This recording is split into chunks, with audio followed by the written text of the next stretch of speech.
ചിലവർക്ക് തലവേദന വരുന്നത് ഈ പാറ്റേണിലാണ്. ആദ്യം നെറ്റിയുടെ ഒരു ഭാഗത്ത് തുടങ്ങും, പിന്നീട് കണ്ണിലും കവിളിലും താടിയെല്ലിലും ഭയങ്കര വേദനയായിരിക്കും. ഇങ്ങനെ സിവിയർ പെയിൻ ഉണ്ടാകുന്ന ആളുകൾക്ക് മൂക്കിലെ ദശ ഉണ്ടാകാം.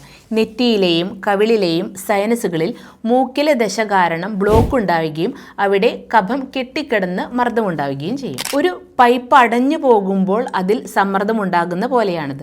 ഈ അമിതമായിട്ട് സമ്മർദ്ദം മൂലം ഉണ്ടാകുന്ന വേദന നെറ്റിയിലും കവിളിലും താടിയെല്ലിലും ഒക്കെ ഉണ്ടാകും. ഇത് പല്ലുവേദന പോലെ തോന്നാം. അതുകൊണ്ട് പല ആളുകളും പല്ലുവേദനയാണെന്ന് കരുതി അതിനെ ചികിത്സ തേടുകയും ചെയ്യും. പക്ഷേ ഇതിൻ്റെ യഥാർത്ഥ കാരണം മൂക്കിലെ ദശയാണ്. ഈ മൂലകാരണത്തെ എടുത്തു മാറ്റാതെ വേദനയിൽ നിന്നും ഒരിക്കലും നിങ്ങൾക്ക് ആശ്വാസം ലഭിക്കില്ല. പക്ഷേ വിഷമിക്കേണ്ട ആവശ്യമൊന്നുമില്ല. മൂക്കിലെ ദശ നീക്കം ചെയ്യാൻ സുരക്ഷിതവും ഫലപ്രദവുമായിട്ടുള്ള നല്ല ട്രീറ്റ്മെൻറ്റ് നമ്മുടെ ഹെർബലി ടച്ച് ആയുർവേദ ഹോസ്പിറ്റലിൽ ലഭ്യമാണ്. അതുകൊണ്ട് മൂക്കിലെ ദശ മൂലം തലവേദനയും മറ്റ് അനുബന്ധ പ്രശ്നങ്ങളും ഉണ്ടെങ്കിൽ നമ്മുടെ ഹെർബലി ടച്ചിൻ്റെ കൊയിലാണ്ടിയിലോ ചെങ്ങന്നൂരോ പയ്യന്നൂരുള്ള ഹോസ്പിറ്റലിലേക്ക് നേരിട്ട് വന്നോളൂ.